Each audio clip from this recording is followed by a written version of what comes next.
TV Sind Médico. Hoje vamos fazer uma entrevista com a coordenadora da mastologia da Secretaria de Saúde, doutora Fernanda Salum. Lembrando que você pode participar deste programa enviando a sua dúvida, o seu questionamento pelo Linha Direta. Veja só como é fácil participar. Para participar é muito simples. Acesse www.sindmedico.com.br. Clique no ícone TV Sind Médico. Ao lado da janela de exibição do programa, no Linha Direta, você coloca o seu nome e a sua mensagem. Caso queira uma resposta por e-mail, digite no campo indicado. Participe e ajude a construir o seu canal de comunicação com a TV Sind Médico. É isso aí, participe, você tem a oportunidade de fazer a sua pergunta aqui para a doutora Fernanda Salum. Doutora, muito obrigado pela sua presença hoje aqui no programa TV Sind Médico. A Sociedade Brasileira de Mastologia congrega 1.800 sócios, mas apenas 1.038 são especialistas na área. Considerando o fato de que todo médico é considerado apto ao ato médico a partir de sua formatura, a especialização à prática da clínica médica ou da ginecologia credencia o profissional ao trato específico das doenças da mama? Não. A Sociedade de Mastologia, ela considera especialistas as pessoas que fizeram uma prova, um título de especialista em mastologia, né? Então, depois de aprovado nesse concurso, é que a pessoa é considerada como especialista. Existem outras formas também em ser especialista em mastologia, como, por exemplo, você fazer uma residência médica. Né? Você, com a residência médica, você pode também ter o título de especialista, não pela sociedade, mas pelo Conselho de Medicina. Agora, o ginecologista, o clínico, ele tem que ter os princípios básicos, inclusive eles têm isso na formação, né? As noções das patologias mais frequentes, dos sinais de gravidade, de quando encaminhar, mas o tratamento do câncer de mama e das patologias mais graves dentro da mastologia, realmente é apenas o mastologista quem faz. Doutora, qual que é o cenário profissional desde a especialização até a colocação no mercado de trabalho do especialista em mastologia? Ele, depois da graduação, ele tem que fazer uma residência ou de cirurgia geral, que são 2 anos, ou em ginecologia obstetrícia, que são 3 anos. E depois dessa residência, que ele vai prestar a residência de mastologia, que são mais 2 anos. Então, um médico, para ele ser especialista em mastologia, ele leva, em média, depois da graduação, que são 6 anos, mais 4 ou 5 anos de especialização. Doutora, esse mês de outubro a gente está vendo aí a campanha do Outubro Rosa. Nessa campanha é suficiente para o esclarecimento da população em relação a essas outras doenças da mama? Olha, o que a gente observa no Outubro Rosa é que realmente a população, ela fica mais sensibilizada, ela lembra mais que tem que fazer mamografia, porque a gente observa isso nitidamente na fila da mamografia. Normalmente acontece um aumento da demanda, um aumento da fila de espera, exatamente por causa dessa mobilização toda, né, dos monumentos estarem cor-de-rosa. Mas quando se fala em prevenção do câncer de mama, né, e que a gente lembra de outros países, né, de outras estratégias, o que realmente é importante é se fazer o rastreamento organizado para o câncer de mama, que é diferente desse rastreamento de campanha que se faz, né? Porque o rastreamento de campanha é aquele rastreamento que a paciente vê a campanha e ela procura o exame. E o rastreamento organizado, que é organizado porque o Estado, ele assume a responsabilidade de convocar todas as pacientes que estão na faixa etária para realizar a mamografia, e ele controla esses resultados e controla os tratamentos que são feitos na população. Então, por que ele é muito mais efetivo do que esse rastreamento em forma de campanha? Porque a gente sabe que a paciente que se preocupa com ela mesma, ela sempre vai fazer o exame, mas tem um nicho de pessoas que não fazem, que não se preocupam, e que quando existe um sistema em que ele faz a busca ativa individual das pessoas, né, pelo exame dos que devem ser feitos para rastreamento, isso eu falo não só para mamografia, mas no colo de útero também, que são os 2 exames de rastreamento da mulher, né? Então, aí sim o impacto na mortalidade é mais efetivo. E depois dessa campanha, dá para perceber algum efeito estatístico, algum resultado estatístico na redução dos casos de câncer de mama? A gente não tem um dado objetivo de melhora de índice com campanha. E qual que é o quadro atual das ocorrências de doenças de mama no Brasil e também aqui no DF? Olha, o câncer de mama, ele é o câncer mais frequente na mulher. Tirando o câncer de pele não melanoma, que são facilmente tratados e não causa morte, o câncer de mama é o mais frequente. Ele é responsável, a gente espera para 2014, 54 mil novos casos de câncer de mama, aproximadamente. 54 mil novos casos. E para o Distrito Federal, a gente espera mais ou menos 920 casos, tá?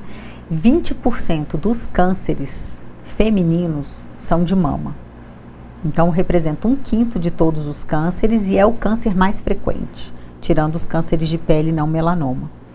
E quantos mastologistas atuam no Serviço Público de Saúde aqui no DF? Nós temos concursados como mastologista ou que fizeram mudança de especialidade, 23 colegas mastologistas. Mas tem vários outros colegas que são ginecologistas, porque só começou a ter concurso para mastologia depois de 2001. Antes de 2001, tem muitos colegas que são mais antigos, eles prestavam concurso para gineco e faziam mastologia. Alguns conseguiram mudar de especialidade, porque existe uma prerrogativa legal de poder mudar a especialidade.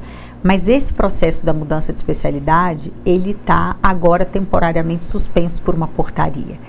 E nós temos vários colegas que estão trabalhando exclusivamente como mastologistas, que têm interesse em mudar a especialidade, já atuam como tal, né, mas estão esperando a suspensão dessa portaria para conseguir efetivar definitivamente como mastologista na Secretaria de Saúde. Como que é a demanda nessa área da mastologia? Esse número de mastologistas é suficiente? Olha, a gente tem um concurso que agora, né, com previsão de chamar mais 10 colegas, né? Com esses 10 que vão entrar, a gente, assim, no cenário de consultas e cirurgias, vai ficar suficiente. O que nós precisamos, na verdade, é ter mais colegas para poder fazer exames complementares, tanto mamografia quanto ultrassom de mama. Doutora, é uma generalização dizer que a mamografia é indispensável para a mulher que chega aos 40 anos? A partir de então, quantas são necessárias? Olha, todas as entidades governamentais do mundo, elas advogam a mamografia de 50 a 69 ou de 50 a 74 anos com um intervalo máximo de 2 anos. Mas existem entidades não governamentais, a exemplo, aqui no Brasil, a Sociedade Brasileira de Mastologia, que advoga a mamografia a partir dos 40. Existe um benefício na mortalidade na mamografia realizada nessas pacientes mais jovens. Entretanto, também aumenta muito a taxa de falso positivo dos exames de mamografia, né? Existe também alguns cânceres que são diagnosticados e que representam overdiagnóstico, que são cânceres que não causariam morte e nem sintomas.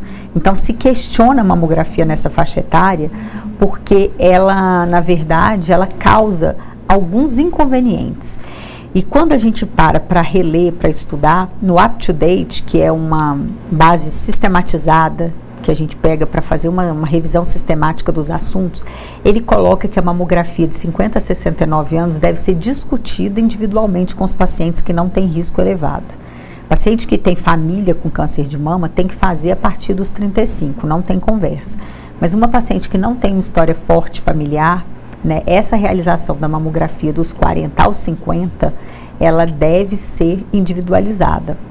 E no sistema público, eu não tenho dúvida, a gente tem que focar primeiro nessa população de 50 a 69 anos e pensar, né, que se a gente conseguir fazer a cobertura efetiva de 70% dessa população, a gente vai ter resultados semelhantes ao Reino Unido, semelhantes à Dinamarca, semelhantes a outros países que têm uma saúde pública efetiva.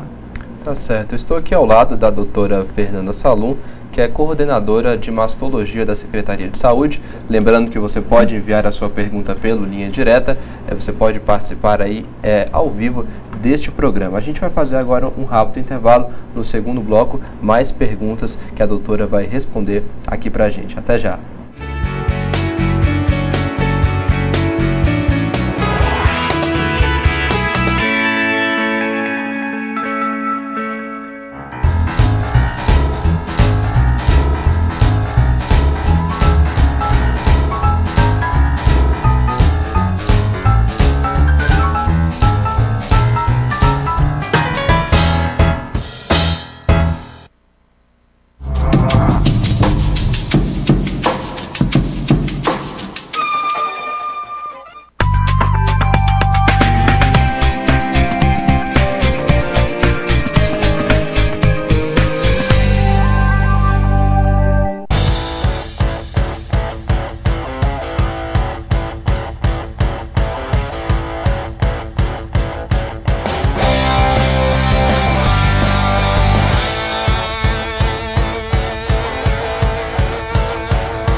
Estamos de volta, segundo bloco aqui do programa TV Sindmédico, hoje entrevistando a doutora Fernanda Salum, coordenadora de mastologia da Secretaria de Saúde. Doutora, na falta de acesso universal aos prontuários das pacientes, a assistência não fica prejudicada? Fica sim. Na verdade, é muito importante que a gente tenha sempre o prontuário do paciente, né? E é importante também a integração do prontuário eletrônico com outros programas do Ministério.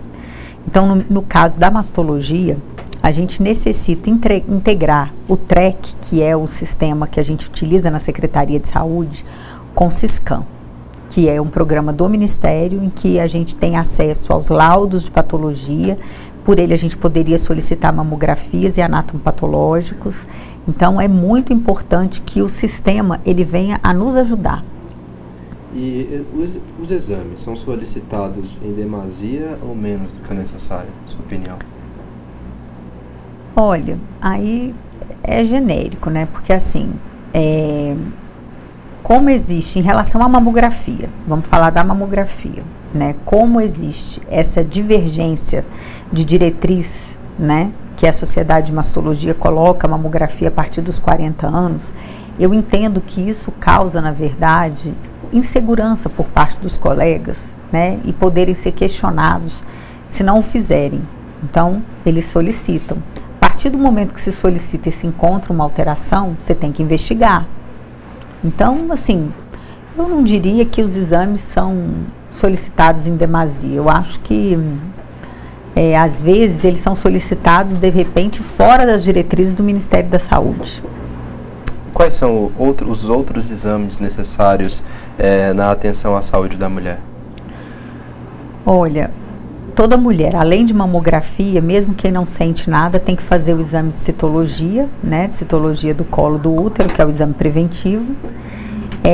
Ecografias são condicionadas, na verdade, às queixas da paciente. Então, uma paciente, por exemplo, que apresente alguma queixa, ela deve fazer uma ecografia, mas isso o médico tem que avaliar e individualizar, caso a caso, né? Na mastologia, é muito frequente a gente ter que realizar biópsias, tanto punção quanto biópsias de fragmento de tecido, porque todas as alterações que não parecem benignas, elas têm que ser investigadas por biópsia, né? E é basicamente isso, né? A rotina da mulher no climatério também, ou pré-natal, tem muito exame de sangue que tem que entrar aí no jogo. Então, assim, na saúde da mulher, para cada época da vida, em cada cenário, são exames para aquele período. Doutora, no contexto de um quadro profissional restrito e de um sistema de saúde que ainda não conseguiu fazer a transição do modelo hospitalocêntrico com demasiados atendimentos de emergência em detrimento de atenção básica, como é o cenário da atenção às doenças de mama no Distrito Federal? Olha, tratar câncer, você tem que ter uma excelente integração entre a atenção primária e um alto grau de complexidade para o tratamento, né? Nós nunca vamos conseguir tratar o câncer na atenção primária, mas um centro de tratamento também, ele não vai fazer um tratamento eficaz se a atenção primária não fizer um bom rastreamento e não se incumbir de solicitar a mamografia e de examinar corretamente as mamas da paciente. Então, cada nível de complexidade da atenção, no caso da assistência oncológica, ela tem a sua função, certo? Eu não tenho como trabalhar sem atenção primária, na atenção primária, com os generalistas, com os ginecologistas, eles têm que estar focados em examinar a mama de todas as pacientes, em solicitar as mamografias, em referenciar os exames alterados, mas por outro lado também, o tratamento ideal das pacientes que têm alterações é dentro de centros de alta complexidade, aonde mastologista, oncologista, radioterapeuta, patologista, todos os profissionais trabalhem juntos para que a assistência seja adequada. E mais que isso, assistente social, psicólogo. Então, o tratamento oncológico ele é multiprofissional. A partir da confirmação de um câncer de mama em uma paciente, qual que é o primeiro passo no tratamento desse paciente? Isso depende do caso. Se a paciente foi confirmada com câncer, ela pode primeiro ser operada ou ela pode primeiro fazer quimioterapia. Geralmente em tumores maiores em que você não consegue preservar a mama porque o tamanho do tumor já não permite, você começa o tratamento por quimioterapia. Mas se o tumor ele for um tumor pequeno e você conseguir fazer um tratamento cirúrgico com bom resultado estético, você pode fazer a cirurgia primeiro. Depende. E nesse cenário atual, é possível oferecer assistência adequada com foco na sua especialidade? Olha, a gente tem tido número de consultas está adequado, a fila de espera para consultas não é grande, né? Uma paciente que tem um risco maior de ter algum problema mais sério, ela tem conseguido uma consulta entre 15 dias, 20 dias, né? Agora, cirurgia também, exceto em alguns hospitais, está demorando um pouco mais, mas assim, a gente percebe que nós temos que melhorar muito no rastreamento, temos que melhorar muito na abordagem da atenção primária com os nossos pacientes, né? Na oferta de mamografias, a gente tem que melhorar, porque a gente produz na Secretaria de Saúde, que eu falo Secretaria de Saúde, né? Esse ano a Secretaria de Saúde deve fechar com 60 mil mamografias. Há 3 anos atrás eram 15 mil, esse ano 60 mil. Então os exames, eles aumentaram quantas vezes? De 15 para 60 mil, praticamente 4 vezes, certo? Só que nós precisamos chegar em 120 mil mamografias para fazer o rastreamento de 70% da população de 50 a 69 anos, mais as diagnósticas, que é o mínimo que a gente tem que fazer. Nós ainda precisamos dobrar a quantidade de exames que a gente tem ofertado. E o fato de ser tão recorrente o câncer de mama e o próprio custo do tratamento de um quadro de agravamento da doença ser elevado, não justifica a criação de estrutura permanente para a atenção às doenças de mama nas unidades primárias de atendimento de saúde? É o que eu te disse anteriormente, tá? Na atenção primária, a gente tem que ter profissionais sensibilizados ao exame da mama, a solicitar a mamografia, mas a atenção primária não é lugar para realização de biópsia para tratar câncer. Não adianta que o Ministério da Saúde, ele preconiza como deve ser o tratamento do câncer. E ele tem em portaria normatizado centros de tratamento de câncer. Então, o que tem que ter para uma unidade ser apta a tratar câncer? E aí, dentro disso, existe necessidade de você ter biópsia de congelação, de você ter rádio, de você ter quimioterapia, de você ter equipamentos para fazer biópsias dirigidas de lesões pequenas. E isso você nunca vai conseguir fazer dentro de uma unidade básica de saúde. Quais serão os desafios para o próximo governo na oferta de atenção na sua especialidade frente à necessidade da população feminina aqui do Distrito Federal? Eu acho que ampliação do número de mamografia e principalmente a reestruturação desses centros de tratamento de câncer. Nós precisamos criar, porque assim, o tratamento na mastologia do câncer de mama, ele está pulverizado em todos os hospitais, né? E nós precisamos pegar as diretrizes do Ministério da Saúde e incorporar a assistência oncológica do Distrito Federal. Doutora, em outubro, a Sociedade Brasileira de Mastologia, por meio da Carta por uma Saúde Melhor no Brasil, fez uma série de críticas à política do governo Dilma Rousseff frente a ações como a dispensa de revalidação de diplomas estrangeiros, a abertura indiscriminada de cursos de medicina e a mudança na concessão de títulos de especialidade. Neste último caso, a crítica se refere à restrição do direito de escolha em relação à especialização desejada pelo médico e à instituição em que o médico fará sua residência. Como isso afeta especificamente a mastologia? Nossa Senhora, isso afeta o ser humano, né? Eu acho até difícil de falar da mastologia, porque graças a Deus nenhuma restrição aconteceu até agora. Mas assim, você não poder escolher aonde você vai estudar, o que você vai estudar, né? Não só na medicina, isso aí eu acho que qualquer profissão que ela tirar o direito do profissional em seguir o caminho que ele acha que ele deve, né? Isso é triste, né? Terrível. Doutora, chegou uma pergunta aqui pelo nosso Linha Direta. A pergunta é do Eloadir. Ele pergunta qual que é a sua opinião sobre o novo método de cintilografia mamária. Olha, a cintilografia mamária é um exame novo, né? E o que a gente tem observado nos congressos é que não está ainda bem estabelecido o cenário em que a utilização da cintilografia vai evitar uma biópsia ou vai melhorar um tratamento. A gente não sabe exatamente qual é o grupo de pacientes que vai se beneficiar, né? Os estudos estão sendo realizados. Então, o mastologista hoje, ele trabalha muito pautado na mamografia, na ecografia, no exame clínico, na frente de qualquer exame complementar, exame clínico, depois mamografia, ecografia e ressonância magnética, né? A cintilografia mamária, ela tem entrado nos trabalhos, de repente, sempre, como eu vou te dizer, tentando ocupar o espaço da ressonância magnética, mas a ressonância, como é um método bem mais antigo e bem mais estudado, né? Então, tem se sempre optado nas situações em que se pensa em fazer cintilografia mamária, em fazer ressonância magnética. Doutora, antes de encerrarmos aqui o programa TV Sindmédico, vamos falar sobre o Dia do Médico, que foi comemorado no último sábado, 18 de outubro. Na sexta-feira, a Câmara dos Deputados realizou uma sessão solene para homenagear o profissional. Veja só.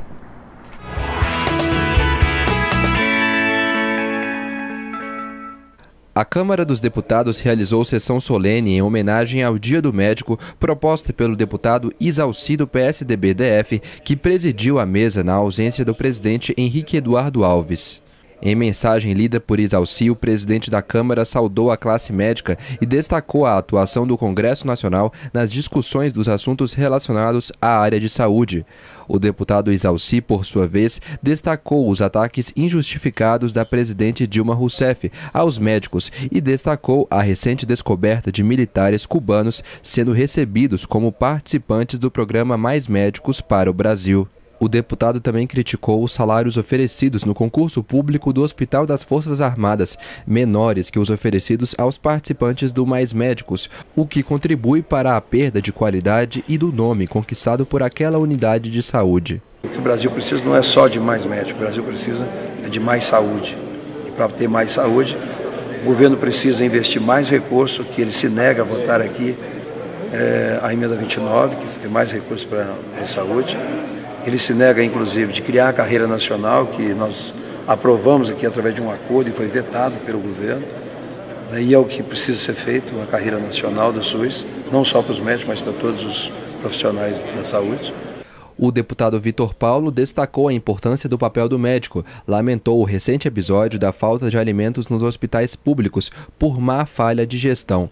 Também enfatizou a necessidade de incentivo e orientação para a formação de mais geriatras, especialistas escassos no serviço público. O presidente do Sindicato dos Médicos do Distrito Federal, representando a Academia de Medicina de Brasília, fez um discurso duro contra ações governamentais que promovem o desmantelamento da saúde pública e estabelecem uma política de saúde discriminatória, com oferta de assistência inferior à população com menor poder aquisitivo. Essa sessão plenária de hoje, em homenagem ao Dia dos Médicos, ela é bastante simbólica. Ela mostra que a atuação médica, o exercício da medicina tem uma importância enorme para a qualidade de vida e de saúde da população. Essas ações afirmativas são importantíssimas nesse momento da vida nacional, quando nós temos um pleito eleitoral que se avizinha para o dia 26 de outubro, onde nós vamos definir se as políticas públicas para a saúde, que têm destruído a qualidade de vida e o sistema de saúde do país, vai continuar, ou se vamos lutar para resgatar um sistema de saúde decente que leve qualidade de vida e uma assistência digna à saúde da população. Parabéns para você, médico, pelo seu dia. Parabéns, doutora. Justo uma homenagem como essa lá na Câmara, não é? É justo. A gente está encerrando já o programa de hoje, programa TV Sindmédico. Quais são suas considerações finais? Olha, em relação à mastologia no Distrito Federal, Quando eu comecei o trabalho há 1 ano e meio atrás, eu tinha assim, um sonho que eu ainda mantenho, né, e vou levar comigo enquanto por lá eu estiver, que é de instituir na Secretaria de Saúde do Distrito Federal o rastreamento organizado do câncer ginecológico. O Distrito Federal ele tem uma particularidade, que é o sistema de saúde ser todo hierarquizado e todo ligado fortemente à Secretaria de Saúde, sem terceirização, né, é uma rede real. Então eu imagino que o Ministério da Saúde ele já buscou várias parcerias em vários municípios para poder tentar fazer um sistema de rastreamento organizado do câncer e em prefeituras, em outros estados e assim, em Barretos as coisas andaram um pouco, em Curitiba andou um pouco, mas eu penso assim que eles não conseguiram concluir, não existe em nenhum país, em nenhum estado, aliás, da federação, né, e nenhum município um rastreamento organizado para o câncer ginecológico. E eu acho que o Distrito Federal ele pode ser exemplo para isso, né? Se a gente tiver o entendimento, né, de que a gente precisa, na verdade, aumentar a oferta dos exames, né, de repente ter uma central com call center, uma lista individualizada em que as pacientes possam ser convocadas, né, os resultados controlados, nós vamos estar realmente fazendo uma assistência de qualidade para a população. Então, são 2 sonhos que eu tenho com a mastologia, no rastreamento organizado e na estruturação dos centros de tratamento de câncer. Dentro desse cenário do rastreamento organizado, é de fundamental importância, né, uma maior cobertura da cidade pela equipe de saúde da família, pelas equipes do Programa de Estratégia de Saúde da Família, né? Por quê? Porque aonde a estratégia de saúde da família ela entra na figura do agente comunitário, existe um controle maior da população, porque eles visitam a população. Então é muito interessante a figura da estratégia de saúde da família para contribuir nesse cenário. Ok, essa foi a doutora Fernanda Salum, coordenadora de mastologia da Secretaria de Saúde. Quero muito agradecer a sua presença hoje aqui no programa TV Sindmédico. Doutora, a gente tem um novo encontro na próxima terça-feira, às 8 horas da noite, com mais uma edição do programa. Até lá!